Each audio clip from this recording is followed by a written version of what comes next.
Hello everyone, welcome in Dhyanam BCS classes. आज के video में वीकली करंट अफेयर्स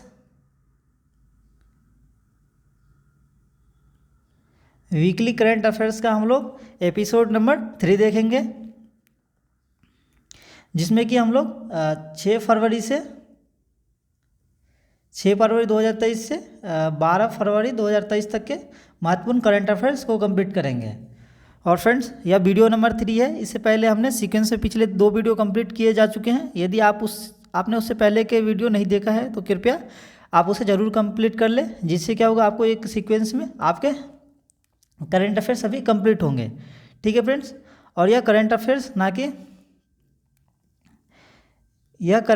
ना कि BPSC, MPPSC, चाहे UPPSC, ये सभी PSC के लिए तो ज़रूरी है। साथ में आप किसी भी वनडे एग्ज़ाम की तैयारी कर रहे हैं या किसी भी एग्ज़ाम के लिए, या सभी एग्ज़ामों के लिए ये करंट अफेयर्स जो कि लाभदायक है। और यह करंट अफेयर्स ना कि ऑनलाइनर, जबकि डिटेल फॉर्मेट में कंप्लीट किया जा रहा है। आप ज़रूर इसे कंप्लीट करें।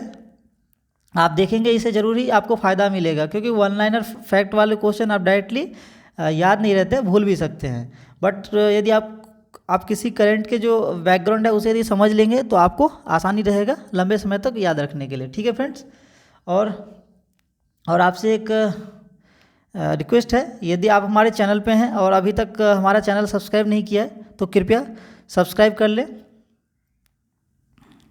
सब्सक्राइब कर दीजिए, शेयर कर दीजिए और लाइक ज़रूर करें।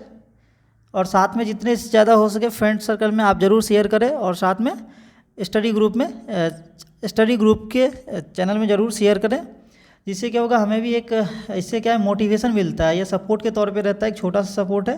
तो आप ज़रूर इसमें भागीदार बने और जितना से जितना हो सके सपोर्ट करें। ठीक है फ्रेंड्स, और यह हमारा क्या है, होमवर्क सीरीज का ही पार्ट है, जिसमें कि हम लोग मैगजीन की जगह अभी जो कि वीकली करंट अफेयर्स है उसे कंप्लीट कर रहे हैं सेल्फ स्टडी के द्वारा।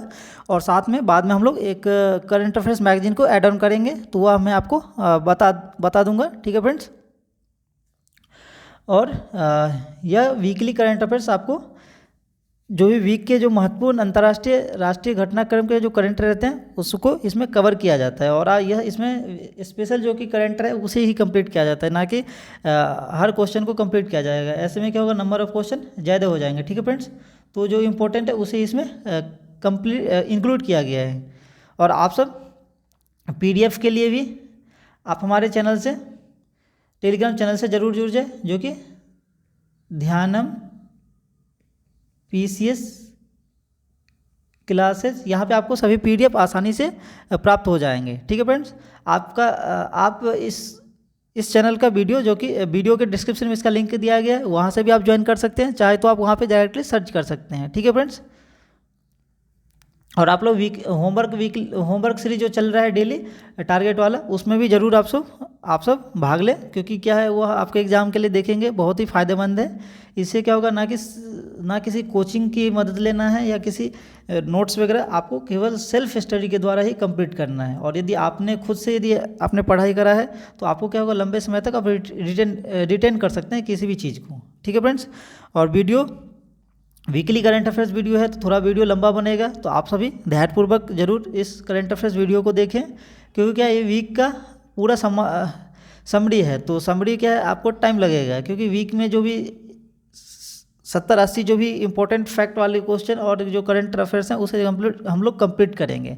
तो आप लोग इसे ध्यानपूर्वक कंप्लीट करें, और बाद में आप लोग भूल जाएंगे तो अभी कृपया शेयर ज़रूर करें और लाइक ज़रूर कर दें। ठीक है फ्रेंड्स, स्टार्ट करते हैं हम लोग आज के इम्पोर्टेंट करंट अफेयर्स से, जिसमें कि हम लोग जो कंप्लीट कर रहे हैं अभी 6 फरवरी से 12 फरवरी 2023 के करंट अफेयर्स कंप्लीट किए जा रहे हैं। अभी यह पिछले कुछ वीडियो लेट हुए थे, उसके क्रम में यह भी वीडियो लेट है। बाकी आगे जो आपके करंट आएंगे वह प्रत्येक जो कि सैटरडे से संडे के बीच के रहेंगे, वह आपको कंप्लीट किया जाएगा, जो कि मंडे को ईजिली आपको मिल जाएगा। ठीक फ्रेंड्स, मंडे या ट्यूसडे को ज़रूर मिल जाएगा। तो यह आपके लिए एक महत्वपूर्ण सूचना था। तो हम लोग कंप्लीट करते हैं आज के करंट अफेयर्स को। तो इसमें दिया गया है आपका पहला, किस भारतीय अभिनेत्री को ऑस्कर समारोह 2023 में अवार्ड प्रेजेंट करने के लिए आमंत्रित किया गया। तो यह इंपॉर्टेंट क्वेश्चन है, देखा जाए तो ये 95 अकादमी अवार्ड्स पुरस्कार देने के लिए भारतीय अभिनेत्री कौन, दीपिका पादुकोण को इसके लिए आमंत्रित किया गया था।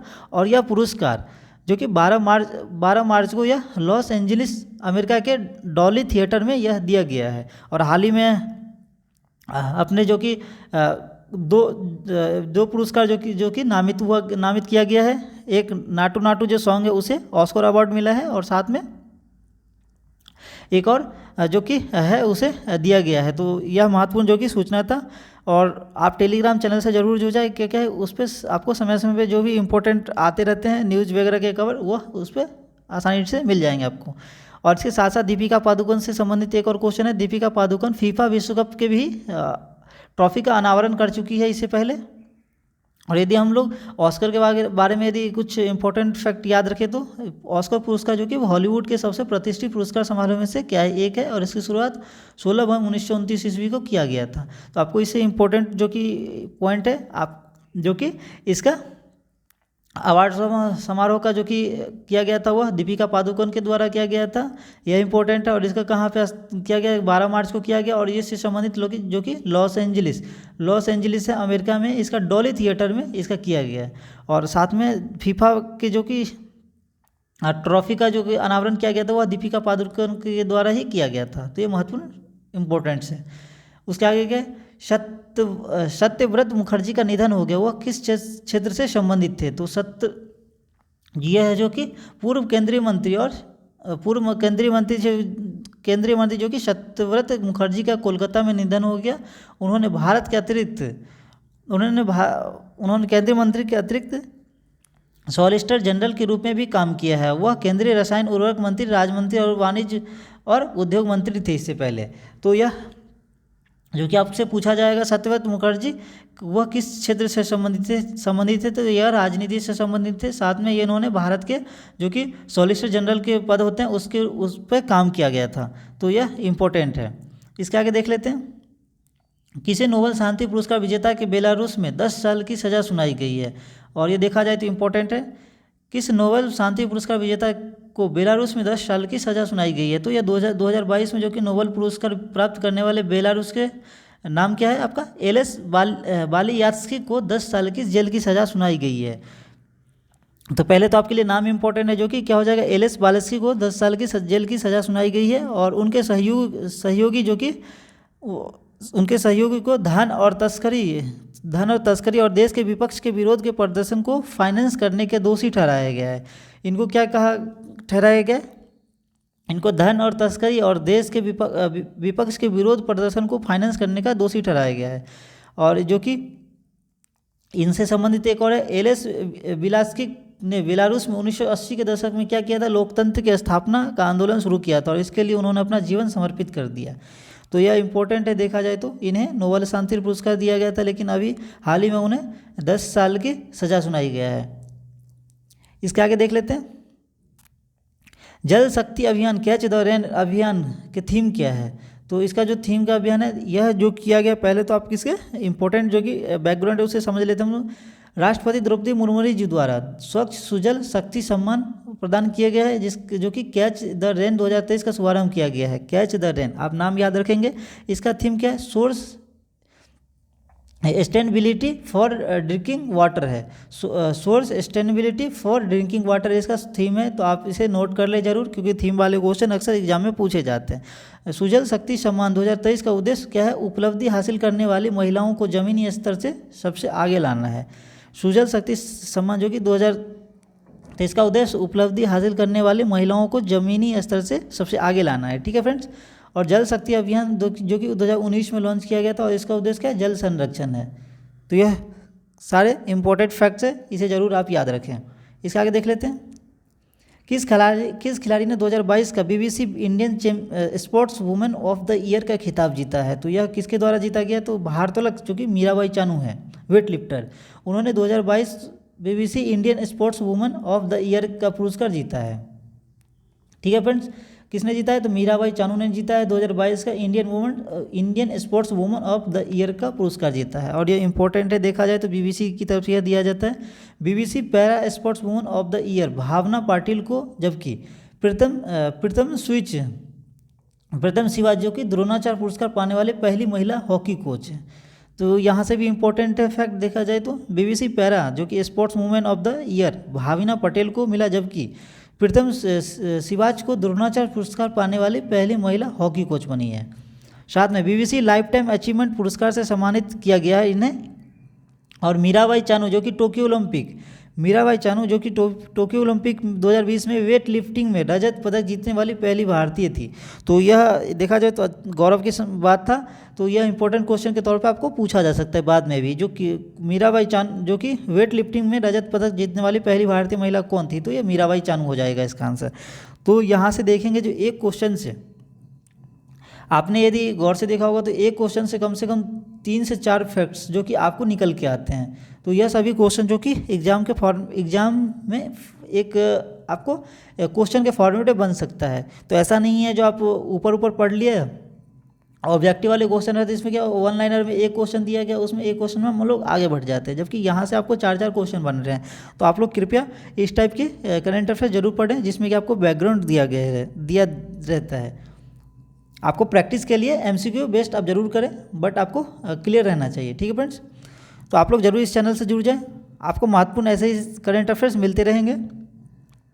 साथ में इसका आगे के देख लेते हैं, किस राज्य ने संतोष ट्रॉफी 2023 जीती है? तो संतोष ट्रॉफी जो कि कर्नाटक ने जीता है। कर्नाटक ने रियाद के किंग फहद स्टेडियम में 76वीं राष्ट्रीय फुटबॉल चैंपियनशिप के फाइनल में मेघालय को 3-2 से हराया था। तो इसमें आपसे पूछा जाएगा जो कर्नाटक ने किसको हराया था? तो मेघालय को हराया था, 3-2 से हराया था। इस ट्रॉफी को हीरो संतोष ट्रॉफी के नाम से भी जाना जाता है। संतोष ट्रॉफी या हीरो संतोष ट्रॉफी के नाम से भी जाना जाता है। इसको ऑर्गेनाइज करने वाली संस्था कौन है? तो AITF भारतीय फुटबॉल महासंघ जो कि इसको ऑर्गेनाइज करता है संतोष ट्रॉफी को। और यह एक प्रकार का क्या है? राज्य स्तरीय फुटबॉल प्रतियोगिता है। इसके सफल टीम में देखा जाए तो पश्चिम बंगाल है। आपसे यहाँ से पॉइंट निकल के आ जाएंगे। यह क्या है? राज्य स्तरीय फुटबॉल प्रतियोगिता है। इसको ऑर्गेनाइज करने वाली संस्था क्या है? तो भारतीय फुटबॉल संघ AITF है। और अभी जो हाल ही में कर्नाटक ने किसको हराया? मेघालय को 3-2 से हराया। और यह जो कि किंग फहद इंटरनेशनल स्टेडियम में इसका ऑर्गेनाइजेशन किया गया था। तो ये महत्वपूर्ण जो कि पॉइंट है उसे जरूर याद रखें। आगे देख लेते हैं, चुनावी लोकतंत्र सूचकांक 2023 में भारत की रैंक क्या है? तो यह इंपॉर्टेंट है देखा जाए तो वी डेमोक्रेसी रिपोर्ट 2023 के चुनावी लोकतंत्र सूचकांक EDI में भारत जो कि 108वें स्थान पे है। भारत कौन से स्थान पे है? 108वें स्थान पे, जिसमें कि Bharat, Tanzania, Bolivia, Mexico, Singapore और यहाँ तक कि नाइजीरिया जैसे देशों से भी क्या है, ये नीचे है। तो यह सम्मान की बात नहीं है, जो कि आप देख सकते हैं जो भारत से ऊपर हमारे जो कि छोटे छोटे देश हैं वह ऊपर है। तो जिसमें कि भारत का रैंक क्या है? 108 स्थान पे है। और इससे पहले जो कि 2022 में इसे 72 स्थान पे जबकि इंडिया था वह 100वें स्थान पे था। तो आप देख सकते हैं जो यह जो कि रैंक गिर गया है। इसमें क्या लिबरल डेमोक्रेसी इंडेक्स में 0.89 के साथ क्या डेनमार्क टॉप पे है। तो यहाँ से आपको क्वेश्चन निकल के आ जाएगा। आप तो इंडिया का रैंक आपने देख लिया जो 108 रैंक है इंडिया का, और टॉप पे आपसे टॉप से पूछा जाएगा जो कि डेनमार्क इस पे टॉप है।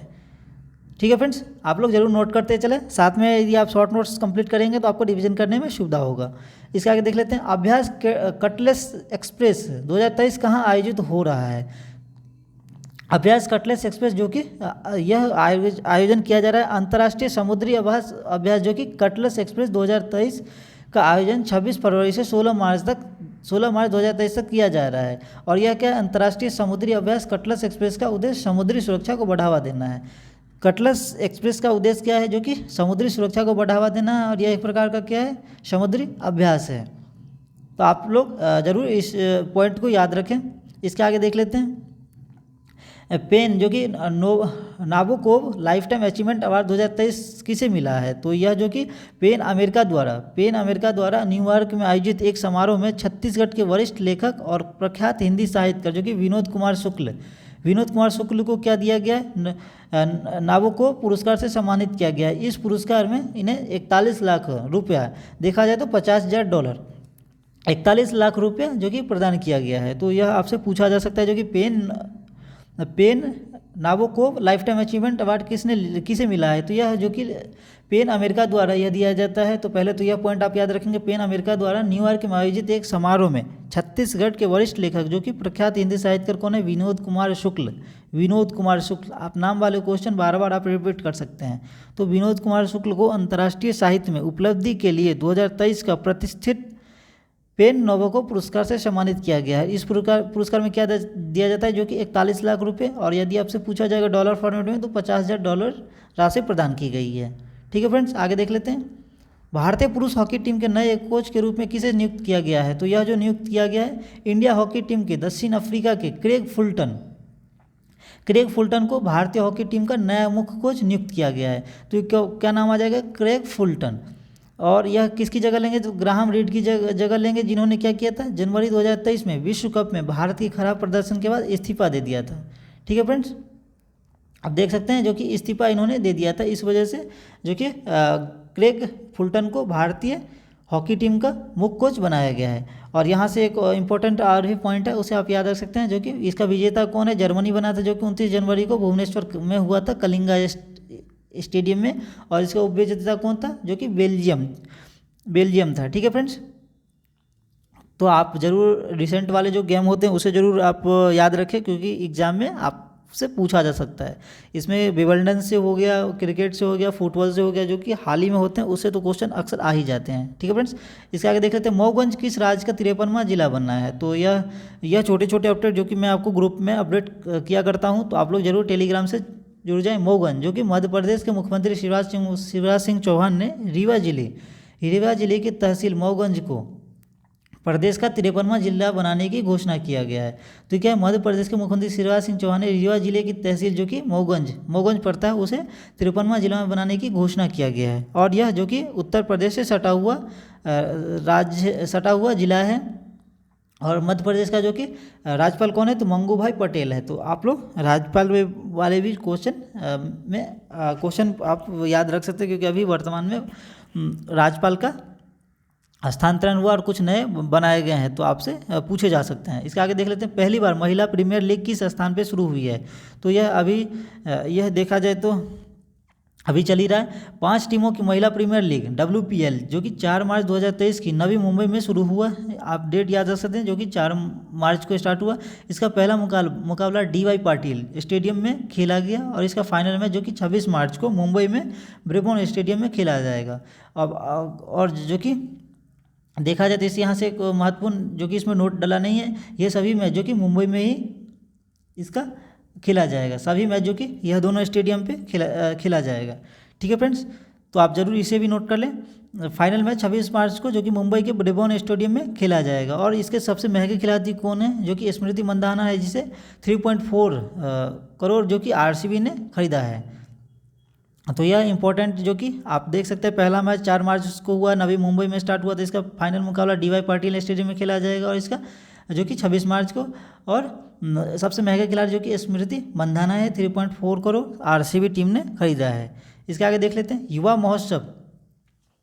वीडियो लंबा बनेगा, इसलिए मैं जल्दी आपको कंप्लीट कर रहा हूँ। यदि थोड़ा परेशानी हो रहा है तो आप कृपया जो कि सेटिंग में जाके आप इसके स्पीड को कम करके, या आपको कम लग रहा है तो ज़्यादा करके देख सकते हैं, ये आपके ऊपर डिपेंड है। ठीक है फ्रेंड्स, आगे देख लेते हैं, युवा उत्सव भारत जो कि 2047 को किस संस्थान में लॉन्च किया गया है। तो जो किया गया है, केंद्रीय युवा मामले और खेल सूचना प्रसारण मंत्री कौन है, अनुराग सिंह ठाकुर ने पंजाब के IIT रोपड़ से युवा उत्सव 2047 का शुभारंभ किया गया है। तो आपको यहाँ से पूछा जा सकता है जो कौन से मंत्रालय ने किया है, तो केंद्रीय युवा मामले और खेल सूचना मंत्री जो कि अनुराग सिंह ठाकुर ने किया, और इसका जो कि IIT रोपड़ से इसका शुभारंभ किया गया है। तो आप लोग जरूर इसे नोट करके रखें। इसके आगे देख लेते हैं, सशस्त्र सीमा बल SSB के महानिदेशक के रूप में किसे नियुक्त किया गया है। तो यह जो नियुक्त किया गया है देख सकते हैं, जो कि वरिष्ठ IPS अधिकारी रश्मि शुक्ला को सशस्त्र सीमा बल का जो कि महानिदेशक नियुक्त किया गया है। तो नाम वाले क्वेश्चन आप 2 से 3 बार आप रिपीट करें। यह किसे बनाया गया है, तो रश्मि शुक्ला को बनाया गया है SSB का महानिदेशक। स्थापना यदि पूछा जाएगा तो यह 29 दिसंबर 1969 को इसकी स्थापना हुआ था। इसके आगे देख लेते हैं, सुप्रीम कोर्ट ने अडानी समूह के मामले की जांच के लिए किसकी अध्यक्षता में कमेटी की गठन का सुप्रीम कोर्ट ने अडानी समूह मामले की जांच के लिए किसकी अध्यक्षता में कमेटी का गठन किया गया है? तो यह जो कि सुप्रीम कोर्ट में अडानी समूह हिंडनबर्ग, अभी देखेंगे हाल ही में चर्चा में काफ़ी था हिंडनबर्ग मामला। तो सुप्रीम कोर्ट ने अडानी समूह हिंडनबर्ग मामले की जांच के लिए मार्च 2023 में 6 सदस्यीय विशेषज्ञ समिति का गठन किया गया है, जो कि इस पे जांच कर रहे हैं और 2 महीने में इसका रिपोर्ट इनको सौंपना है। तो आपको पूछा जा सकता है हिंडनबर्ग मामले किसे जुड़ा हुआ है? तो अडानी समूह से जुड़ा है। इसके आगे देख लेते हैं, India's vaccine growth story form का उपक्ष द वैक्सीन मैत्री पुस्तक के लेखक कौन है? और देखा जाए तो पुस्तक वाले क्वेश्चन के नाम थोड़ा डिफ़िकल्ट रहते हैं, तो आप ज़रूर उसे एक शॉर्ट फॉर्म में आप याद रखें तो अच्छा रहेगा आपके लिए। जो कि यह जो किया गया देख सकते हैं आप, डॉक्टर मनसुख मंडाविया जो कि हमारे स्वास्थ्य मंत्री हैं, मनसुख मंडाविया ने इंडियन वैक्सीन ग्रोथ स्टोरी नामक पुस्तक का विमोचन किया है, जो कि विमोचन किया गया। और यह पुस्तक के लेखक सज्जन सिंह यादव के अतिरिक्त जो कि सचिव हैं भारत सरकार, यह अतिरिक्त सचिव है भारत सरकार के। यह पुस्तक कोविड-19 के टीकों का विकास, उत्पादन और वितरण के बारे में बताया गया है। भारत सरकार की प्रभावशाली उपलब्धि पर विस्तार से प्रकाश डालती है। तो इसके जो लेखक कौन है? तो ये सज्जन सिंह यादव लेखक हैं। और आपका विमोचन भी पूछा जा सकता है, इसका विमोचन किसने किया था? तो ये डॉक्टर मनसुख मंडाविया ने किया था। और इस पुस्तक का नाम क्या है? तो इस पुस्तक का इंडियाज वैक्सीन ग्रोथ स्टोरी इसका पुस्तक का नाम है। इसके आगे देख लेते हैं, निरस्त्रीकरण और अप्रसार जागरूकता के लिए अंतर्राष्ट्रीय दिवस 2023 कब मनाया गया? तो यह निरस्त्रीकरण और अप्रसार जागरूकता के लिए अंतर्राष्ट्रीय का पहला दिवस जो कि 5 मार्च को दुनिया भर में मनाया गया। निरस्त्रीकरण और अप्रसार जागरूकता के लिए अंतर्राष्ट्रीय का पहला दिवस 5 मार्च को दुनिया भर में मनाया गया। और इसका उद्देश्य क्या था? विशेष रूप से युवा लोगों के बीच निरस्त्रीकरण के मुद्दे के बारे में जन जागरूकता और समझ बढ़ाना। इसका उद्देश्य क्या था? विशेष रूप से युवा लोगों के बीच निरस्त्रीकरण के मुद्दे के बारे में जागरूक और समझ बढ़ाना। ठीक है फ्रेंड्स, निरस्त्रीकरण क्या होता है? तो निरस्त्रीकरण क्या एक प्रकार का कार्यक्रम है जिसका उद्देश्य हथियारों के अस्तित्व और उसकी प्रकृति से उत्पन्न खतरे को कम करना है। और निरस्त्रीकरण का अर्थ जो कि हथियारों के प्रभाव को कम करना है। तो यह महत्वपूर्ण है। इसका मैं एक बार फिर से आपको बता देता हूँ। निरस्त्रीकरण और अप्रसार जागरूकता के लिए अंतर्राष्ट्रीय पहला दिवस जो कि 5 मार्च को दुनिया भर में मनाया गया। इसका उद्देश्य जो कि विशेष रूप से युवा लोगों के बीच निरस्त्रीकरण के मुद्दों के बारे में जन जागरूकता और समझ बढ़ाना है। और निरस्त्रीकरण एक प्रकार का क्या है? कार्यक्रम है जिसका उद्देश्य हथियारों और अस्तित्व और उनकी प्रकृति से उत्पन्न खतरे को कम करना है, जो कि हथियारों के प्रभाव को इसमें कम किया जाता है। तो यह महत्वपूर्ण है। आगे देख लेते हैं, नौसेना कमांडरों के सम्मेलन 2023 का पहला संस्करण किस विमान पर आयोजित हुआ है? तो यह जो कि नौसेना कमांडर का सम्मेलन 2023 का पहला संस्करण 6 मार्च 2023 को भारत के पहले स्वदेशी विमान वाहक INS विक्रांत, यह पहले स्वदेशी विमान वाहक कौन सा है? INS विक्रांत पर शुरू हुआ है। ठीक है फ्रेंड्स, तो यह क्वेश्चन का तो देखा जाए तो इस पॉइंट का डायरेक्टली ये आंसर है, लेकिन कमांडरों के सम्मेलन का पहला चरण समुद्र में आयोजित किया जा रहा है। यह जो कि कमांडरों के सम्मेलन का पहला चरण समुद्र में जो कि आयोजित किया जा रहा है। इसे रक्षा मंत्री राजनाथ सिंह ने संबोधित किया गया। तो आपसे पूछा जा सकता है जैसे किसे संबोधित किया? तो रक्षा मंत्री ने किया। सम्मेलन सैन्य सामरिक स्तर पर महत्वपूर्ण सुरक्षा मुद्दों पर चर्चा करने के लिए नौसेना कमांडर के लिए एक क्या है? मंच के रूप में कार्य करता है। अभी जो कि नौसेना हमारा अध्यक्ष कौन है? Admiral RR Hari Kumar. तो आप एक बार इसको रिवीजन कर सकते हैं साथ साथ जब आप पढ़ें। तो नौसेना कौन है? एडमिरल RR हरि कुमार हैं। और यह जो कि नौसेना कमांडर का सम्मेलन 2023 का पहला संस्करण जो कि 6 मार्च 2023 को भारत के पहले स्वदेशी विमान वाहक कौन है? INS विक्रांत पर किया गया। ठीक है फ्रेंड्स, आगे देख लेते हैं।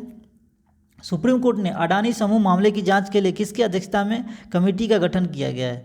और यह क्वेश्चन देखा जाए तो दोबारा आ रहा है, लेकिन फिर भी हम लोग देख लेते हैं, उसमें बहुत सारे इंपॉर्टेंट नहीं थे। सुप्रीम कोर्ट ने अडानी समूह हिंडनबर्ग मामले की जांच के लिए मार्च 2023 में 6 सदस्यीय विशेषज्ञ समिति का गठन किया गया है। तो इसमें कितने 6 विशेषज्ञ समिति देखा जाए तो कमेटी है इसमें टीम में।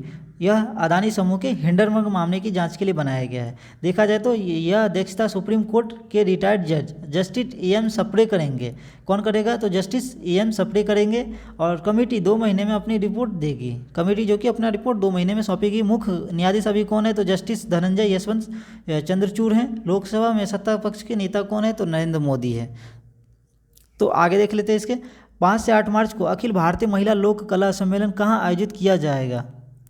तो अंतर्राष्ट्रीय महिला दिवस के अवसर पर 8 मार्च 2023 को मुंबई के प्रभा देवी में रविंद्र नाट्य मंदिर में अखिल भारतीय महिला लोक कला सम्मेलन का आयोजन किया जाएगा। तो यह जो कि अखिल भारतीय महिला लोक कला सम्मेलन कहाँ आयोजित किया जाएगा? तो ये जो कि यह 8 मार्च 2023 को मुंबई के प्रभा देवी के रविंद्र नाट्य मंदिर में किया जाएगा। ठीक है फ्रेंड्स। सम्मेलन का आयोजन संगीत नाट्य कला और PL देशपांडे महाराष्ट्र कला अकादमी के सहयोग से किया जा रहा है। यह सम्मेलन का आयोजन जो कि संगीत नाटक कला और PL देशपांडे महाराष्ट्र कला अकादमी के सहयोग से किया जा रहा है। और इसका उद्घाटन जो कि महाराष्ट्र के मुख्यमंत्री किसने किया था? एकनाथ शिंदे ने किया था। तो जो भी आप महत्वपूर्ण पॉइंट्स है उसे जरूर नोट करते चले। सेवलॉन इंडिया ने किस खिलाड़ी को दुनिया का पहला हैंड एम्बेसडर नामित किया गया है? हैंड एम्बेसडर पूछा जा रहा है। जो कि सेवलॉन एक प्रकार का स्वस्थ इंडिया के हाथ धोने के लिए प्रेरित करने के लिए सचिन तेंदुलकर को दुनिया का पहला हैंड एम्बेसडर घोषित किया गया है। सेवलॉन स्वस्थ जो कि इंडिया के हाथ धोने के प्रेरित करने के लिए सचिन तेंदुलकर को दुनिया का पहला हैंड एम्बेसडर घोषित किया गया है। और हाल ही में जो कि प्रमुख एम्बेसडर है उसे भी देख लेते हैं। पेप्सी के लिए जो कि रणवीर सिंह को बनाया गया है। थम्सअप के लिए शाहरुख खान को। कृषि नेटवर्क कंपनी जो कि पंकज त्रिपाठी को बनाया गया। और बिहार चुनाव आयोग और स्टेट आइकॉन के लिए मैथिली ठाकुर को ब्रांड एम्बेसडर बनाया गया। और यह देखा जाए तो बिहार स्पेशल के लिए क्वेश्चन बन सकता है, तो आप लोग जरूरी से नोट करके रखें। बिहार चुनाव आयोग स्टेट आइकॉन के रूप में मैथिली ठाकुर को चुना गया है। अगला देख लेते हैं। नए लेखा महानियंत्रक के रूप में किसे कार्यभार संभाला है? तो जो कि SS दुबे ने नए लेखा महानियंत्रक जो कि CJ के रूप में कार्यभार संभाला है। वह CJ का पद संभालने वाले 28वें अधिकारी हैं। तो किस नंबर के अधिकारी हैं? जो कि 28 नंबर के अधिकारी हैं।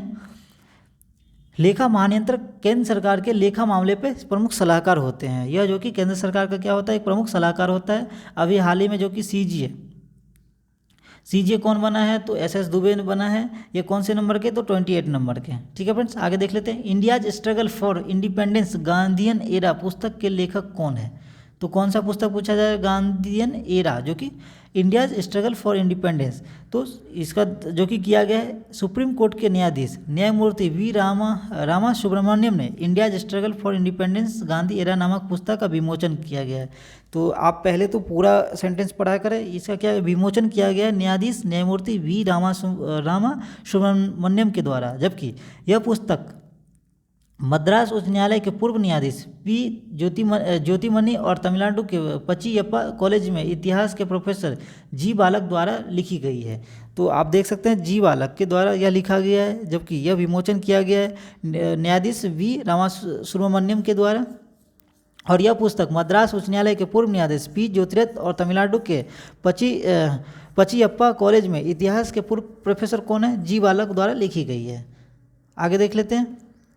किस राज्य ने इलेक्ट्रिक वाहनों पर रोड टैक्स और रजिस्ट्रेशन फीस में छूट की घोषणा किया गया है? तो यह इंपॉर्टेंट क्वेश्चन है। देखा जाए तो यूपी सरकार ने इलेक्ट्रिक वाहनों के खरीदों के लिए राज्य में रोड टैक्स और पंजीकरण शुल्क में क्या किया? छूट की घोषणा किया गया। और यह छूट जो कि 14 अक्टूबर 2022 से 13 अक्टूबर 2025 तक के लिए वैलिड रहेगा। अगर खरीदा गया इलेक्ट्रिक वाहन उत्तर प्रदेश में बनता है तो यह लाभ 5 साल के लिए मान्य होगा। आप देख सकते हैं इसमें क्या दिया गया है। यदि उत्तर प्रदेश का खरीदा गया यदि वाहन होगा वहाँ का लोकल बना होगा तो उस पर क्या होगा? इलेक्ट्रिक वाहन जो कि 5 साल के लिए वैलिड रहेगा। ठीक है फ्रेंड्स। आगे देख लेते हैं। हाल ही में किसके द्वारा हाई सी ट्रीटी पर हस्ताक्षर किए गए हैं? तो यह जो कि संयुक्त राष्ट्र ने राष्ट्रीय सीमाओं के बाहर स्थित दुनिया के महासागरों की रक्षा के लिए ऐतिहासिक रूप से पहली बार हाई सी ट्रीटी पर हस्ताक्षर किए गए हैं। यह किसके द्वारा? संयुक्त राष्ट्र ने राष्ट्रीय सीमाओं के बाहर स्थित दुनिया भर के महासागरों की रक्षा के लिए क्या किया गया? ऐतिहासिक रूप से पहली बार हाई सी ट्रीटी पर हस्ताक्षर किया गया। यह संधि जो कि पर्यावरण चिंताओं पर आधारित है। यह संधि समुद्री जीवन के संरक्षण और प्रबंधन के लिए बनाई गई है, जिसके द्वारा दुनिया के कितना जिसके द्वारा दुनिया के 30% महासागरों को सुरक्षित क्षेत्र में लाना इसका मेन मकसद है। तो आप इसे जरूर याद रख सकते हैं कि यार नाम है हाई सी ट्रीटी, जो कि समुद्री सुरक्षा से यह संबंधित है। आगे देख लेते हैं फ्रिंजेक्स 2023 संयुक्त सैन्य अभ्यास भारत और फ्रांस के बीच में कहाँ शुरू हुआ है। तो फ्रिंजेक्स जो कि भारत और फ्रांस की सेनाओं के बीच केरल के तिरुवनंतपुरम, यह कहाँ केरल के अनंतपुरम में पहला संयुक्त अभ्यास फ्रिंजेक्स 23 पेगांडे सैन्य स्टेशन में आयोजित किया गया है, जिसका अभ्यास जो कि 7 से 8 मार्च को आयोजित किया गया है। तो आप इसे याद रख सकते हैं, यह पहला सैन्य अभ्यास था जो कि भारत और फ्रांस की सेनाओं के बीच केरल के तिरुवनंतपुरम में किया गया, जो कि फ्रिंजेक्स नाम दिया गया, और पेगांडे सैन्य अभ्यास स्टेशन में इसका आयोजन किया गया है। ठीक है फ्रेंड्स, इससे अलग जो कि और भी अपना अभ्यास है उसे देख लेते हैं। वज्र प्रहार जो कि भारत और अमेरिका के बीच में होता है। युद्ध अभ्यास जो कि भारत और अमेरिका के बीच में होता है। सूर्य किरण अभ्यास जो कि भारत और नेपाल के बीच होता है। जबकि गरुड़ जो कि भारत और फ्रांस के बीच में होता है। तो अब देखा जाए तो ये दूसरा अभ्यास है, तो इसे भी आप जरूर याद रखें। भारत और फ्रांस के सेनाओं के बीच में कौन सा फ्रिंजेक्स 2023 का सैन्य अभ्यास किया गया है। आगे देख लेते हैं। ASQ अवार्ड्स 2022 के अनुसार हवाई अड्डे को सर्वश्रेष्ठ हवाई अड्डे का दर्जा दिया गया है। ASQ अवार्ड 2022 के अनुसार किस हवाई अड्डे को सर्वश्रेष्ठ हवाई अड्डे का दर्जा दिया गया है, तो इसको देख लेते हैं। एयरपोर्ट काउंसिल इंटरनेशनल ACI द्वारा घोषित एयरपोर्ट सर्विस क्वालिटी अवार्ड्स 2022 के अनुसार तिरुचिपल्ली अंतर्राष्ट्रीय हवाई अड्डे को एशिया प्रशांत क्षेत्र में सर्वश्रेष्ठ दर्जा दिया गया है। तो यह जो कि एशिया प्रशांत क्षेत्र में किसे दिया गया है, तो तिरुचिरापल्ली को दिया गया है, जो कि एशिया प्रशांत क्षेत्र में। आप इसे नोट कर सकते हैं, आपको स्पेसिफिक नाम पूछा जा सकता है। तो एशिया प्रशांत क्षेत्र में सर्वश्रेष्ठ दर्जा दिया गया है। इंदिरा गांधी राष्ट्रीय उड़ान अकादमी जो कि कहाँ पे है, फुर्सतगंज यूपी में स्थित है। तो यह जो कि महत्वपूर्ण पॉइंट था, इसलिए मैंने इसको ऐड कर दिया है। आगे देख लेते हैं फ्रेंड्स। वानी वरोरा हाईवे पर दुनिया का पहला बैम्बू क्रेस बैरियर लगाया गया, इसकी लंबाई कितनी है। और यह देखा जाए तो इंपॉर्टेंट क्वेश्चन है, जो कि पहला बार इसका किया जा रहा है, क्योंकि तो विदर्भ कहाँ पड़ता है, गुजरात में। विदर्भ में वानी वरोरा हाईवे पर 200 मीटर लंबा बैम्बू क्रेस बैरियर लगाया जा रहा है। इस बैम्बू क्रेस बैरियर का नाम बाहुबली रखा गया है। इसका नाम क्या रखा गया, इस बैम्बू क्रेस बैरियर का बाहुबली रखा गया। यह क्रेस क्या है, बैरियर स्टील का एक प्रकार का सही विकल्प प्रदान करता है। आप देख सकते हैं यह क्या है, एक प्रकार का क्या करता है, यह स्टील जो कि स्टील का एक प्रकार का सही विकल्प है। इसका नाम क्या है, बैम्बू क्रेस बैरियर, जो कि इसका लंबाई कितना है, 200 मीटर है, और यह वानी वरोरा हाईवे पर लगाया गया है। आगे देख लेते हैं। नेफ्यू रियो ने किस राज्य के मुख्यमंत्री के रूप में शपथ ली है। नेफ्यू रियो जो कि नागालैंड के नेफ्यू रियो ने कोहिमा में 5वें कार्यकाल के लिए क्या किया गया, मुख्यमंत्री के रूप में शपथ लिया है। तो यह नागालैंड के 5वें कार्यकाल के लिए मुख्यमंत्री के रूप में शपथ लिया है। नागालैंड में देखा जाए तो टोटल कितना है, 60 विधानसभा क्षेत्र हैं, जिसमें कि यह NDP और BJP गठबंधन ने प्रचंड बहुमत इसमें हासिल किया करते हुए टोटल 37 सीट इसमें जीत की। और ये गठबंधन की एक प्रकार की गठबंधन सरकार की लगातार दूसरी जीत है। तो आपसे पूछा जा सकता है जो नागालैंड में किस प्रकार की सरकार है, तो गठबंधन की सरकार है, जो कि NDPP और BJP की गठबंधन की सरकार है। और यह लगातार दूसरी बार यह इन्होंने सरकार बनाया है, जो कि जिसके कि अभी मुख्यमंत्री नागालैंड के नेफ्यू रियो को बनाया गया है। आगे देख लेते हैं। मध्यम दूरी की सतह से हवा में मार करने वाली मिसाइल मार्सम का सफलतापूर्वक परीक्षण किस जहाज से किया गया। तो यह जो जहाज से किया गया देखा जाए तो पहले देख लेते हैं अपन। 7 मार्च 2023 को भारतीय नौसेना ने INS विशाखापट्टनम से मध्यम दूरी की सतह से हवा में मार करने वाली मिसाइल मार्सम का सफलतापूर्वक परीक्षण किया गया है। तो आप इसे पॉइंट याद रख सकते हैं, जो कि 7 मार्च 2023 को भारतीय नौसेना ने INS विशाखापट्टनम, क्या नाम है, INS विशाखापट्टनम से मध्यम दूरी की सतह से हवा में मार करने वाली मिसाइल मार्सम का सफलतापूर्वक परीक्षण किया गया है। रक्षा अनुसंधान और विकास संगठन DRDO और institute of exchange of India INA के संयुक्त रूप से इसे विकसित किया गया है। तो आपसे इसका कंपनी का नाम भी पूछा जा सकता है, जिसे कंप्लीट बनाया है, तो डीआरडीओ और Indian institute of excludes of India आईए ने संयुक्त रूप से इसे विकसित किया गया है। इसे भारत डायनामिक्स लिमिटेड बीडीएल में तैयार किया गया है। तो यह जो कि देखा जाए तो इसकी ये दो सहायता इससे इसे भारत के डायनामिक्स लिमिटेड बीडीएल में तैयार किया गया है। तो आप इसे याद रख सकते हैं। कि जहाज़ से आपको यदि इंपॉर्टेंट पूछा जाएगा तो आईएनएस विशाखापत्तनम पे यह किया गया है, जो कि मध्यम दूरी से सतह से हवा में मार करने वाली एक प्रकार का मिसाइल है मार्सियम। आगे देख लेते हैं। 8वें राष्ट्रीय फोटोग्राफी पुरस्कार समारोह में लाइफ टाइम अचीवमेंट पुरस्कार से किसे सम्मानित किया गया है? तो यह जो सम्मानित किया गया 8वें राष्ट्रीय फोटोग्राफी पुरस्कार, जो कि समारोह 13 फोटोग्राफी को नई दिल्ली में विभिन्न श्रेणियों में राष्ट्रीय पुरस्कार दिया गया है। ठीक है, जिसमें कि वरिष्ठ फोटो पत्रकार शिप्रा दास को लाइफ टाइम अचीवमेंट पुरस्कार से सम्मानित किया गया और साथ में 3 लाख रुपए दिए गए हैं। तो आपसे क्या पूछा जा रहा है, जो कि लाइफ टाइम अचीवमेंट पुरस्कार से किसे सम्मानित किया गया है? तो शिप्रा दास को किया गया है, जो कि वरिष्ठ फोटोग्राफर है, और इन लाइफ टाइम अचीवमेंट पुरस्कार के साथ साथ 3 लाख रुपये प्रदान किया गया है। Amateur photographer of the year का अवार्ड किसे दिया गया है? तो अरुण शाह को दिया गया है। Amateur photographer of the year, जो कि अरुण शाह, और professional photographer of the year का अवार्ड जो कि शशि कुमार को दिया गया है। तो आप इसे याद रख सकते हैं, amateur photography of year Arun Shah और professional photographer of the year जो कि शशि कुमार। आगे देख लेते हैं। किस राज्य सरकार ने 18 से 35 वर्ष के बेरोजगार युवाओं के लिए 2500 रुपये बेरोजगारी भत्ता देने की घोषणा किया गया है? तो यह देखा जाए जो कि छत्तीसगढ़ के मुख्यमंत्री भूपेश बघेल के द्वारा यह घोषणा किया गया है, जिसमें कि सरकार के जो कि बजट है, जो कि जिसमें कि 1 करोड़ देखा जाए तो 1,21,500 करोड़ रुपए का बजट पेश किया गया, जिसमें कि बजट का नाम क्या दिया, आदर्श वाक्य था, जो कि गढ़बो नवा छत्तीसगढ़। तो आप इसे याद रख सकते हैं, जो कि बजट को गढ़बो नवा छत्तीसगढ़ के आदर्श वाक्य के साथ पेश किया गया। राज्य सरकार ने शिक्षा के लिए सबसे अधिक कितना परसेंट 16.1% आवंटन किया गया, 16.1% आवंटन किया गया, जिसमें कि राज्य सरकार ने बेरोजगार युवाओं के लिए 2500 रुपये की प्रतिमाह भत्ता देने की घोषणा किया गया है। तो यह छत्तीसगढ़ से संबंधित है। आगे देख लेते हैं। मिशन हर पेमेंट डिजिटल किसके द्वारा शुरू किया गया है? मिशन हर पेमेंट, जो कि भारतीय रिजर्व बैंक ने 6 मार्च 2023 को डिजिटल भुगतान जागरूकता सप्ताह, जो कि 2023 के अवसर पर हर पेमेंट डिजिटल मिशन की शुरुआत किया गया है। हर पेमेंट डिजिटल मिशन विजन, जो कि 2025 की अवधि तक चलेगा, और इसका उद्देश्य क्या है? गैर उपभोक्ता को डिजिटल भुगतान करने के उपयोगकर्ता में बदलना है। तो देखा जाए तो इसका विजन क्या है? हर पेमेंट डिजिटल मिशन को 2025 की अवधि तक चलेगा, और इसका उद्देश्य क्या है? गैर उपयोगकर्ता, जो कि इसका उपयोग नहीं कर रहा, उसे डिजिटल भुगतान के उपयोगकर्ता में बदलना है। और इसका विजन 2025 की थीम क्या है? ई पेमेंट्स फॉर एवरीवन और एवरीवेयर और एवरी टाइम। तो आप इसे याद रख सकते हैं, देख सकते हैं। ई पेमेंट्स का क्या है? एवरीवेयर, जो कि e payment for everywhere, everyone, everywhere and every time है इसका थीम। आगे देख लेते हैं।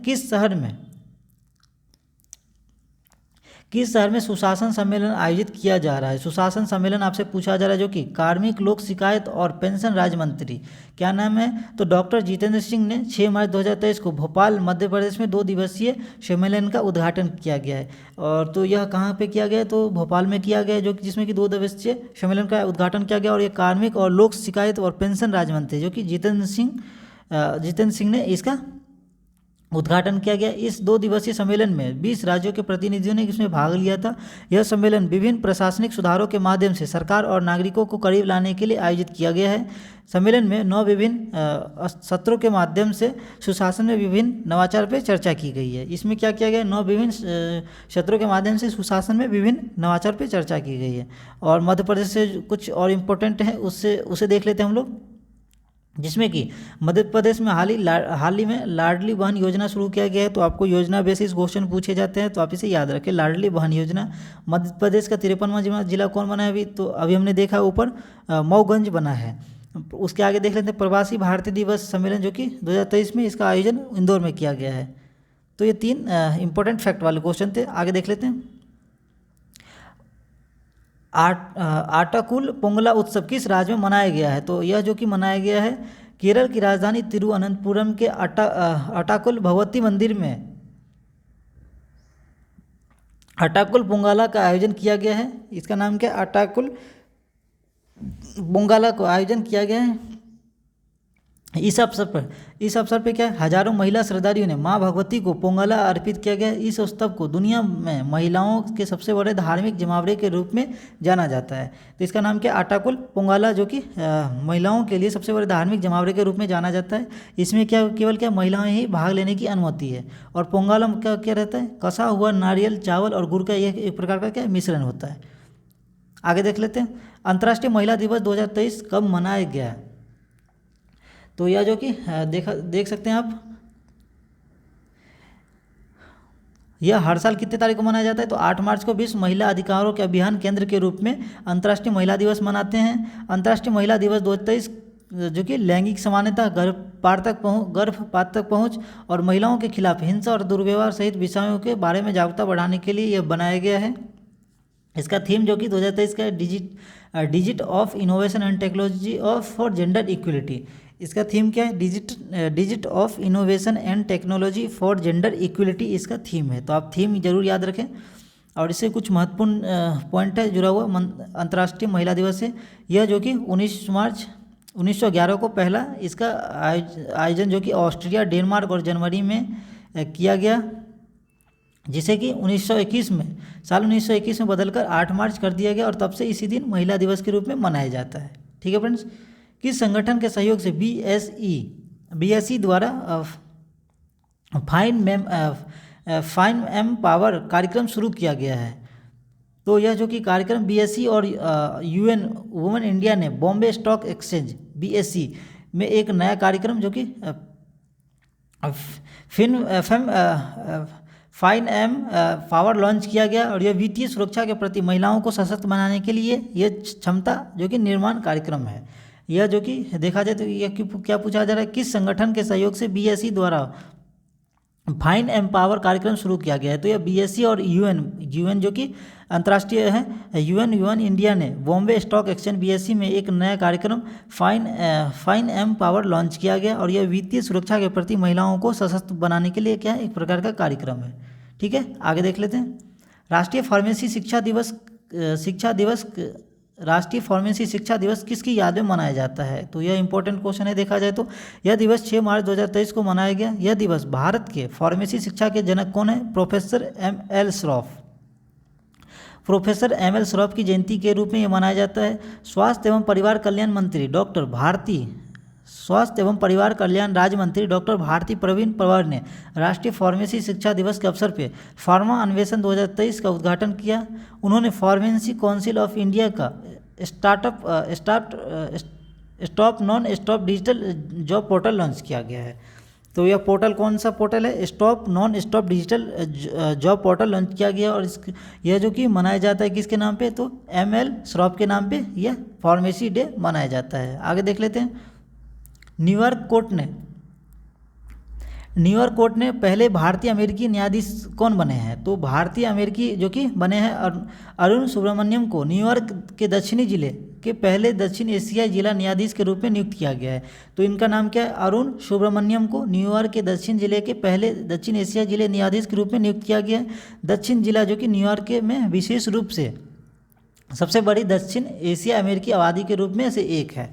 तो आपसे पूछा जा सकता है जो कि एशिया अमेरिकी जो कि किसके वहाँ पे क्या है? जनसंख्या कम है ज़्यादा है? तो इसमें क्या सबसे ज़्यादा जनसंख्या इसी क्षेत्र में पाई जाती है। और इसका जो कि अभी दक्षिणी जिले के कौन से भारतीय अमेरिकी न्यायाधीश कौन बने हैं? तो अरुण सुब्रमण्यम को बनाया गया है। आगे देख लेते हैं। योसांग उत्सव किस राज्य में मनाया गया है? योसांग उत्सव के बारे में आपसे पूछा जा रहा है। जो कि योसांग उत्सव 7 मार्च 2023 को मणिपुर में शुरू किया गया है। यह वसंत में 5 दिनों के लिए मनाया जाता है। यह वसंत में कितने 5 दिनों के लिए मनाया जाता है? जो कि लफ्ता फरवरी मार्च महीने की पूर्णिमा के दिन से शुरू होता है। यह त्यौहार मीतई द्वारा मनाया जाता है, जो कि मुख्य रूप से हिंदू हैं और इसे होली के साथ साथ ही मनाया जाता है। ठीक है फ्रेंड्स, आगे देख लेते हैं। भारत के चुनाव आयोग द्वारा आयोजित तीसरे अंतर्राष्ट्रीय सम्मेलन की थीम क्या है? तो ईसीआई ने 9 मार्च 2023 को inclusive election and intelligence integrated तीसरे राष्ट्रीय सम्मेलन की मेजबानी की है। यह देश में चुनाव कराने के लिए स्थापित एक संवैधानिक निकाय है। तो आपसे पूछा जा रहा है भारत के चुनाव आयोग द्वारा आयोजित तीसरे राष्ट्रीय सम्मेलन की थीम क्या है, तो ये 9 मार्च, यह जो कि 9 मार्च 2023 को inclusive election and elections integrity theme पर तीसरे राष्ट्रीय सम्मेलन की मेजबानी इसका किया गया। यह प्रदेश में क्या किया जाता है, चुनाव कराने का एक स्थापित एक संवैधानिक संस्था है। ईसीआई क्या है, इसका स्थापना जो कि 25 जनवरी 1950 को किया गया है। इसका मुख्यालय जो कि नई दिल्ली में है। यह संविधान के कौन से आर्टिकल में आता है, तो 324 के अनुसार भारत के अधिकार के तहत संचालित होता है। ठीक है फ्रेंड्स। और प्रथम चुनाव आयुक्त कौन थे, तो सूर्य कुमार सेन थे। तो यह सभी महत्वपूर्ण इंपॉर्टेंट फैक्ट हैं। आगे देख लेते हैं। यूनिसेफ के अनुसार कुपोषण से पीड़ित गर्भवती महिलाओं के संख्या में कितने प्रतिशत की वृद्धि हुई है, तो यूनिसेफ के अनुसार 2020 के बाद 12 देशों में कुपोषण से पीड़ित गर्भवती महिलाओं और नर्सिंग माताओं की संख्या में 25% की वृद्धि हुई। जबकि यूनिसेफ एक प्रकार का संयुक्त राष्ट्र एजेंसी है जो 11 दिसंबर 1946 को संयुक्त राष्ट्र अंतर्राष्ट्रीय वाले जो कि आधारित एक कोष के रूप में स्थापित किया गया है। तो ये आप देख सकते हैं यूनिसेफ के अनुसार कुपोषण से कितने % जो कि 25% की वृद्धि हुई है। और एक प्रकार की एजेंसी है जो कि जिसका फॉर्मेशन 11 दिसंबर 1946 को संयुक्त राष्ट्र अंतर्राष्ट्रीय बाल जो कि कोष से स्थापित किया गया है। आगे देख लेते हैं। सतीश कौशिक का हाल ही में निधन हुआ, वह कौन थे, तो यह आप जानते होंगे। दिग्गज अभिनेता सतीश कौशिक का 9 मार्च 2023 को निधन हो गया। उन्होंने 100 से ज़्यादा फिल्मों में अभिनय किया था और उनका जन्म हरियाणा में हुआ था। और उनकी जो कि उनका कैरियर का पहला मूवी था जिसमें कि उन्होंने डेब्यू किया था, वो मासूम मूवी से इसमें डेब्यू किया था। तो आप इसे याद रख सकते हैं क्योंकि आपसे पूछा जा सकता है। आगे देख लेते हैं। कोनराड संगमा किस राज्य की दूसरी बार मुख्यमंत्री बने हैं, कोनराड संगमा, तो नेशनल पीपुल्स पार्टी एनपीपी के अध्यक्ष कोनराड संगमा ने मेघालय के मुख्यमंत्री पद की लगातार दूसरी बार शपथ ली है। तो मेघालय के मुख्यमंत्री कौन है, तो कोनराड संगमा है और ये दूसरी बार मुख्यमंत्री के पद पर शपथ लिया है। और राज्यपाल कौन है, तो राज्यपाल फागू चौहान ने संगमा के साथ साथ 12 मंत्रियों को शपथ दिलाई है। तो आपसे पूछा जा सकता है जो कोनराड संगमा को किसने शपथ दिलाई, तो राज्यपाल जो कि फागू चौहान ने दिलाई है। आगे देख लेते हैं। मनिक साहा लगातार दूसरी बार किस राज्य के मुख्यमंत्री बने, मनिक साहा से पूछा जा रहा है। जो कि मनिक साहा ने 8 मार्च 2023 को त्रिपुरा की राजधानी अगरतला के स्वामी विवेकानंद मैदान में लगातार दूसरी बार त्रिपुरा के मुख्यमंत्री पद की शपथ ली है। तो मनिक साहा कहाँ के दूसरी बार राज्य के मुख्यमंत्री बने हैं, तो त्रिपुरा जो कि अगरतला में यह इन्होंने स्वामी विवेकानंद मैदान में लगातार दूसरी बार इसकी शपथ लिया है। त्रिपुरा विधानसभा में कुल कितने सीट हैं, तो 60 सीट हैं, जिसमें कि भाजपा 32 सीटें प्राप्त कर सबसे बड़ी पार्टी बन के उभरी है। तो आप इसे याद रख सकते हैं। आगे देख लेते हैं। IAF ने लड़ाकू इकाई की कमान संभालने वाली पहली महिला अधिकारी कौन बनी है, तो भारतीय वायुसेना जो कि IAF ने 8 मार्च 2023 को घोषणा की है कि ग्रुप कैप्टन शालिनी, आप एक बार फिर से देख लेते हैं। भारतीय वायुसेना जो कि IAF ने 8 मार्च 2023 को घोषणा किया है कि ग्रुप कैप्टन शालिनी धामी जो कि पश्चिमी क्षेत्र में मिसाइल स्क्राइडर की कमान संभालेगी। धामी को 2023 में हेलीकॉप्टर पायलट के रूप में नियुक्त किया गया है। धामी भारतीय सेना की फायर एंड फ्यूरी कॉर्प्स की कैप्टन जो कि शिवा चौहान के बाद दूसरी यह तैनात किया गया है। तो पहला आपसे पूछा जाएगा जो कि शिवा चौहान के बाद यह दूसरा जो कि धामी है जो कि मिसाइल स्क्राइडर की कमान संभालने वाली है। तो यह इंपॉर्टेंट क्वेश्चन है देखा जाए तो जो कि यह पूछा जाए कमान संभालने पहली अधिकारी कौन बनी है, तो यह अधिकारी जो कि शालिजा धामी बनी है जो कि जिसे कि 2023 में हेलीकॉप्टर पायलट के रूप में नियुक्त किया गया था। आगे देख लेते हैं। भारत ने चाबहार बंदरगाह के जरिए 20,000 मैट्रिक टन गेहूं भेजने का फैसला किया गया। यह गेहूं कहाँ भेजा जा रहा है, तो यह जो कि भारत ईरान में चाबहार बंदरगाह के जरिए अफगानिस्तान को 20,000 मैट्रिक टन गेहूं भेजेगा। अफगानिस्तान में संयुक्त राष्ट्र विश्व खाद्य कार्यक्रम UNWFP के ने देश के प्रतिनिधि द्वारा अफगान लोगों को खाद्य सामग्री जो कि सहायता प्रदान करने के अनुरोध के बाद यह घोषणा किया गया है। ठीक है फ्रेंड्स। तो जो कि अफगानिस्तान को यह हम लोग प्रदान कर रहे हैं गेहूं, और यह जो कि ईरान में यह बंदरगाह है चाबहार बंदरगाह के जरिए यह भेजा जाएगा। आगे देख लेते हैं। एंथनी एल्बनीज किस देश के प्रधानमंत्री है जो भारत की यात्रा पे आए हैं, तो यह आपने हाल ही में आए हैं तो आपको चर्चा में थे। तो ये भारत से ऑस्ट्रेलिया जो कि वार्षिक सम्मेलन में भाग लेने के लिए ऑस्ट्रेलिया प्रधानमंत्री एंथनी एल्बनीज जो कि 4 दिवसीय 8 से 11 मार्च यात्रा पे 8 मार्च को अहमदाबाद पहुंचे थे, और वर्ष 2017 के बाद से किसी ऑस्ट्रेलियाई प्रधानमंत्री की यह क्या पहली विदेश यात्रा थी। ठीक है फ्रेंड्स, प्रधानमंत्री नरेंद्र मोदी और ऑस्ट्रेलिया के प्रधानमंत्री एंथनी एल्बनीज ने अहमदाबाद स्थित नरेंद्र मोदी स्टेडियम में बॉर्डर गावस्कर ट्रॉफी, कौन सा अभी सीरीज चल रहा था, तो बॉर्डर गावस्कर ट्रॉफी में चौथे क्रिकेट टेस्ट मैच का इन्होंने कुछ हिस्सा देखा। और फिर 9 मार्च को ऑस्ट्रेलिया प्रधानमंत्री मुंबई गए, और जहाँ पे INS विक्रांत पे उन्हें गार्ड ऑफ ऑनर दिया गया है। उन्हें मुंबई में क्या दिया गया, गार्ड ऑफ ऑनर दिया गया INS विक्रांत पे। ठीक है, आगे देख लेते हैं। CISF स्थापना दिवस कब मनाता है, तो CISF जो कि वर्ष 2023 में CISF का 54वां स्थापना दिवस मनाया गया। इसका मुख्य उद्देश्य क्या है, राष्ट्रीय सुरक्षा को मजबूत प्रदान करना, इसके लिए निरंतर कार्य करना। ठीक है फ्रेंड्स, इसकी स्थापना भारतीय संसद द्वारा CISF अधिनियम 1968 के तहत 1969 में किया गया, और CISF जो कि केंद्रीय मंत्रालय के अंतर्गत कार्य करता है, और इसके वर्तमान में महानिदेशक जो कि शीलवर्धन सिंह है, और इसका मुख्यालय नई दिल्ली में है। ठीक है फ्रेंड्स, आगे देख लेते हैं। खेलो इंडिया 10 का दम टूर्नामेंट कहाँ शुरू हुआ है, यह टूर्नामेंट जो कि युवा मामले और खेल मंत्री अनुराग सिंह ठाकुर नई दिल्ली के जवाहरलाल नेहरू स्टेडियम में इसका उद्घाटन किया गया है। खेलो इंडिया 10 का दम टूर्नामेंट कहाँ शुरू किया गया है, तो युवा मामले और खेल मंत्री अनुराग सिंह ठाकुर ने नई दिल्ली के जवाहरलाल नेहरू स्टेडियम में उद्घाटन समारोह इसका किया गया है, जिसमें कि अंतर्राष्ट्रीय महिला दिवस 2023 समारोह के उपलक्ष्य में युवा मामले और खेल मंत्रालय 10 से 31 मार्च तक खेलो इंडिया 10 का दम टूर्नामेंट का आयोजन कर रहा है। इस टूर्नामेंट का उद्देश्य क्या है, उन महिलाओं एथलीटों को एक मंच प्रदान करना जो राष्ट्रीय या राज्य स्तरीय की प्रतियोगिता में भाग लेने में असमर्थ है। ठीक है फ्रेंड्स, तो देखा जाए तो ये अच्छा इनिशिएटिव है, और इसे जो कि खेल मंत्री कौन है, अनुराग सिंह ठाकुर यह होस्ट कर रहे हैं। आगे देख लेते हैं। 23वां राष्ट्रमंडल कानूनी सम्मेलन किस राज्य में आयोजित किया गया, तो 23वां राष्ट्रमंडल कानून जो कि सम्मेलन किस राज्य में आयोजित किया गया, तो 23वां राष्ट्रमंडल विधि जो कि सम्मेलन का आयोजन 5 से 9 मार्च को किया गया, जिसे पणजी जो कि गोवा में इसका आयोजन किया गया। इस सम्मेलन में 52 देशों के 500 प्रतिनिधियों ने इसमें भाग लिया था, और यह 5 दिवसीय सम्मेलन में केंद्रीय विधि एवं न्याय मंत्री किरण रिजिजू और गोवा के मुख्यमंत्री डॉक्टर प्रमोद सावंत इसमें शामिल थे। तो आपसे पूछा जाएगा 23वां राष्ट्रीय कानून सम्मेलन किस राज्य में आयोजित किया गया, तो यह गोवा में किया गया, गोवा के पणजी में इसका आयोजन किया गया। इसमें टोटल जो कि 500 प्रतिनिधि ने इसमें भाग लिया था, और इसमें जो कि मुख्य देखा जाए तो यह भारत के जो कि केंद्रीय और विधि न्याय मंत्री किरण रिजिजू और गोवा के मुख्यमंत्री प्रमोद सावंत ने शामिल थे इसमें।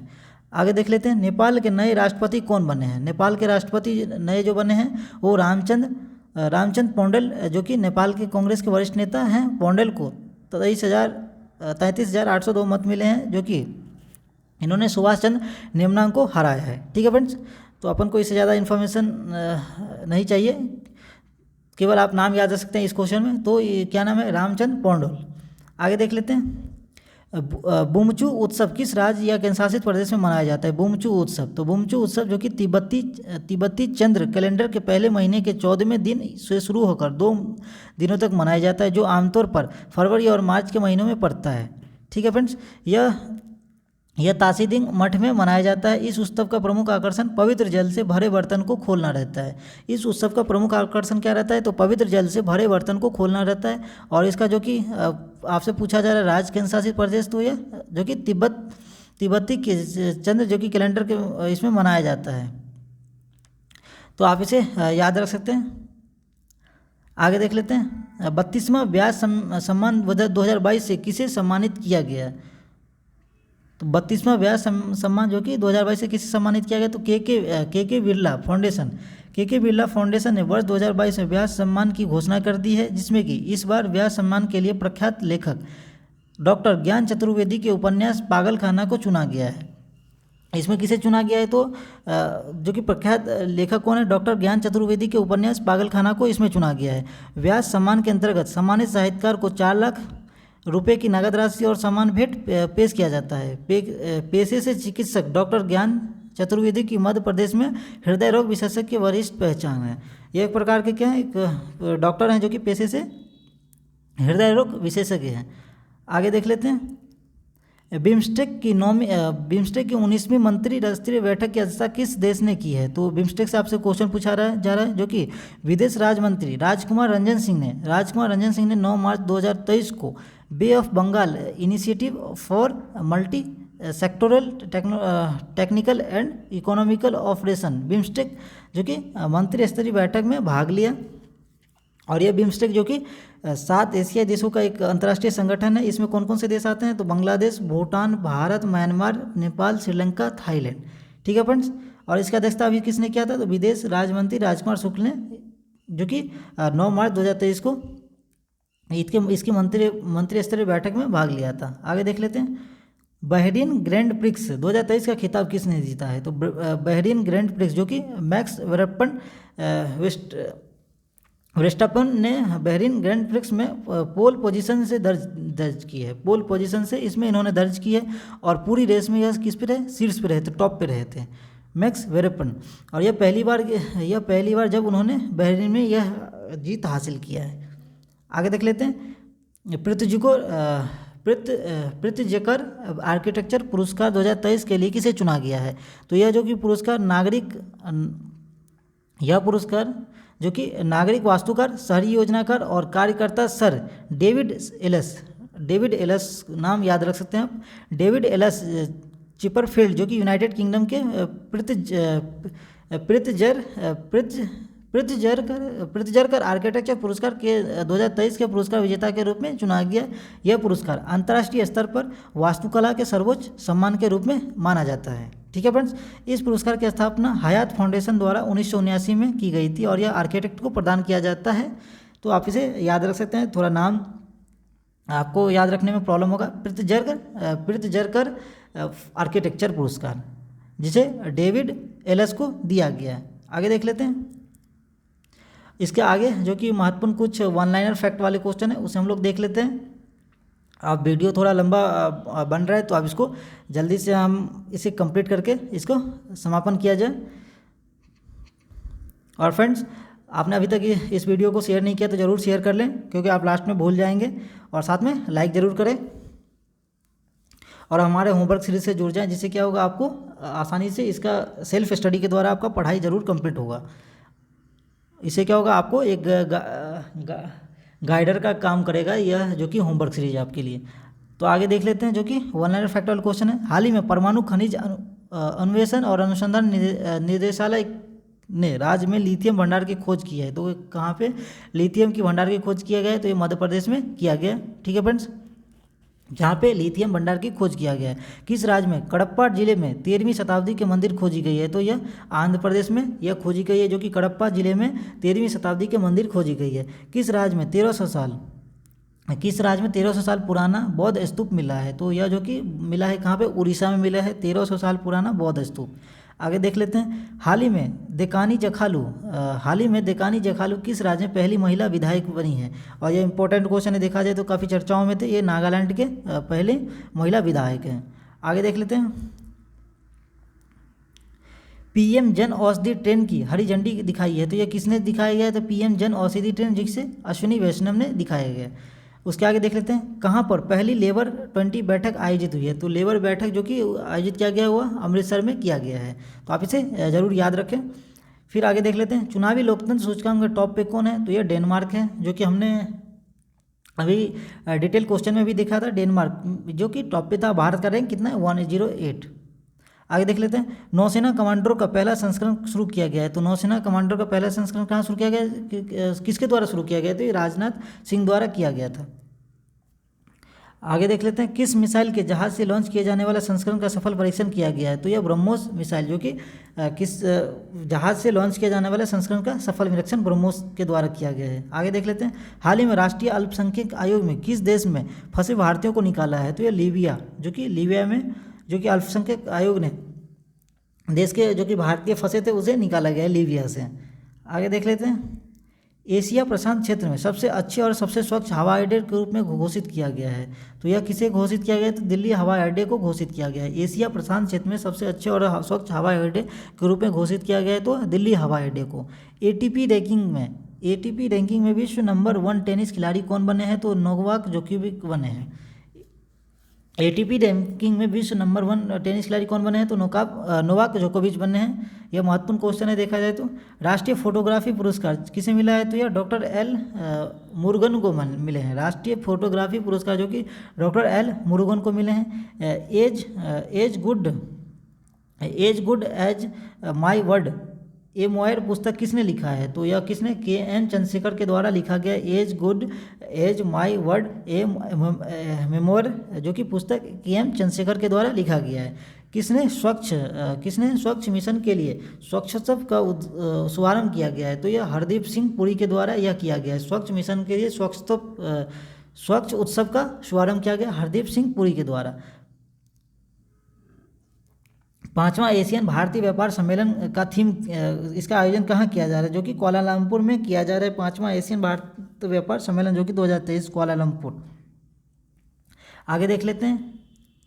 किस देश ने 25 वर्षों में पहली बार महिलाओं की सेना में आने की अनुमति दी गई है? तो ये कोलंबिया में यह 25 वर्षों के बाद में यह महिलाओं को सेना में आने की अनुमति दी गई है। जम्मू कश्मीर में कहाँ सबसे ऊंचा प्रतिष्ठित राष्ट्रीय ध्वज है? तो जो यह डोडा में है, डोडा। तो आप इसे याद रख सकते हैं। जम्मू कश्मीर में कहाँ सबसे ऊंचा प्रतिष्ठित राष्ट्रीय ध्वज है? तो डोडा। 5 दिवसीय यसांग उत्सव कहाँ शुरू हुआ है? तो यसांग उत्सव जो कि मणिपुर में शुरू हुआ है। 5 दिवसीय यसांग उत्सव जो कि मणिपुर में इसका शुभारंभ हुआ है। आगे देख लेते हैं। संयुक्त राष्ट्र रिपोर्ट अनुसार महिलाओं के लिए दुनिया का सबसे दमनकारी देश कौन है? तो अफगानिस्तान है। संयुक्त राष्ट्र रिपोर्ट अनुसार महिलाओं के लिए दुनिया का सबसे दमनकारी देश कौन है? तो अफगानिस्तान है। किस देश ने इंटरनेशनल बिग कैट एयरलाइंस बनाने का प्रस्ताव किया है? तो यह भारत ने किया है। किस देश ने इंटरनेशनल बिग कैट एयरलाइंस बनाने का प्रस्ताव किया है? तो भारत ने किया है। आगे देख लेते हैं। ऑर्गेनाइज्ड लिकोरिस जिसे मुलेठी की खेती करने वाला भारत का पहला राज्य कौन बना है? तो यह हिमाचल प्रदेश बना है। यह जो कि ऑर्गेनाइज्ड लिकोरिस इसे मुलेठी की खेती करने वाला भारत का पहला राज्य बना है, हिमाचल प्रदेश। ईएमई इकाई की कमान संभालने वाली पहली अधिकारी कौन बनी है? ईएमई इकाई की कमान संभालने वाली पहली इकाई जो कि गीता राणा बनी है, गीता राणा। आप इसे याद रख सकते हैं। आगे देख लेते हैं। किस राज्य ने सबसे बड़े हस्तलिखित नोट्स का गिनीज वर्ल्ड रिकॉर्ड बनाया है? तो ये असम ने बनाया है। जो कि किस राज्य ने सबसे बड़े हस्तलिखित नोट्स का गिनीज वर्ल्ड रिकॉर्ड बनाया है? तो असम के द्वारा किया गया है। किस राज्य ने केंद्र से पोस्ता की खेती करने की अनुमति का आग्रह किया है? तो यह पश्चिम बंगाल के द्वारा किया गया है। किस राज्य ने केंद्र से पोस्ता की खेती करने की अनुमति का आग्रह किया गया है? तो यह पश्चिम बंगाल के द्वारा किया गया है। और फ्रेंड्स देखा जाए तो यहाँ पे हमारा जो कि आज करंट अफेयर्स का द एंड हो रहा है। इसमें हमने 6 फरवरी से 12 फरवरी के जो कि महत्वपूर्ण अंतर्राष्ट्रीय राष्ट्रीय घटनाक्रम के जो भी इम्पोर्टेंट करंट अफेयर्स थे सेलेक्टिव, वह हमने कंप्लीट कर लिया। आई होप यह करंट अफेयर्स आप देखे होंगे जो यह काफ़ी महत्वपूर्ण आपके एग्जाम के लिए है और इसका लेवल अच्छा है। तो आप लोग ज़रूर इसे शेयर करें, सब्सक्राइब करें, लाइक करें। यह क्या है, एक छोटा सपोर्ट है हमारे लिए जो कि आपको रेगुलर वीडियो बनाने के लिए हमें एक मोटिवेशन के रूप में यह रहता है। ठीक है फ्रेंड्स, और आप लोग ज़रूर हमारे होमवर्क सीरीज से जुड़ जाएं, क्योंकि यहाँ पे क्या है, आपको डेली जो कि टारगेट टॉपिक दिया जाता है और उसे आपको खुद कंप्लीट करके लेके आना है, ना कि इसमें किसी कोचिंग का ज़रूरत है और ना कि किसी आपको ऐसा जिसमें पैसे खर्च करने की ज़रूरत है। ये आपको सेल्फ यह कंप्लीट करना है। ठीक है फ्रेंड्स, बस ये क्या गाइडर का काम करेगा। साथ में आपको कोई भी जो कि PDF प्रोवाइड के लिए आप हमारे टेलीग्राम चैनल ध्यानम PCS से आप जुड़ सकते हैं। ठीक है फ्रेंड्स, जाते जाते और यह जो कि करंट अफेयर्स वीडियो का तीसरा एपिसोड था। साथ में आपको आगे के जो करंट अफेयर्स है वह टाइमली आपको मिल जाएंगे। कोशिश रहेगा जो कि आपका सैटरडे से संडे के जो कि अंतर्राष्ट्रीय खबर रहेंगे उसे आपको मंडे को आसानी से मिल जाएंगे। तो इस वीक से आपको यह आसानी से यह मिल जाएगा। इससे पहले होली पर्व त्यौहार और किसी कारणवश यह शेड्यूल टाइम पे फॉलो नहीं हो पा रहा था, तो जो कि यह बाकी आपके रह गए थे इसे मैंने कंप्लीट कर दिया। कोशिश करूँगा आगे आपके सही टाइम पे आपके वीडियो मिल जाए। ठीक है फ्रेंड्स, और साथ में जब मैं किसी बुक का मैगजीन इसमें ऐड ऑन करूँगा होमवर्क सीरीज में, तो आपको वह भी बता दिया जाएगा। ठीक है फ्रेंड्स, तो आप सभी ज़रूर इसे कम से कम 2 बार तो ज़रूर देखें, जिससे क्या होगा आपका आसानी से क्वेश्चन का मेमोराइज हो जाएगा। और इसे आप एक बार तो आप अच्छे से पढ़ें, साथ में आप उसके बाद जब किसी काम में व्यस्त बिजी हैं, जैसे कि खाना बना रहे हैं या किसी काम में ट्रैवलिंग कर रहे हैं, तो उस दौरान आप इसको रिवीजन के तौर पे देख सकते हैं। ठीक है फ्रेंड्स। और साथ में हमारा होमवर्क सीरीज में जो कि मंडे से क्या होगा 20 मार्च से जो कि 7th क्लास का NCERT स्पेशल चालू हो रहा है। साथ में इसमें जो कि और भी बुक रेफरेंस के रहते हैं वो भी ऐड ऑन किया जा रहा है। तो आप लोग ज़रूर इस होमवर्क सीरीज में ज़रूर ज्वाइन करें। 7th मार्च जो कि 7th क्लास का स्टार्ट हो रहा है मंडे से। ओके फ्रेंड्स, ज़्यादा टाइम ना लेते हुए मिलते हैं अगले टॉपिक के साथ। तब तक रिवीजन करते रहें, पढ़ते रहें। धन्यवाद।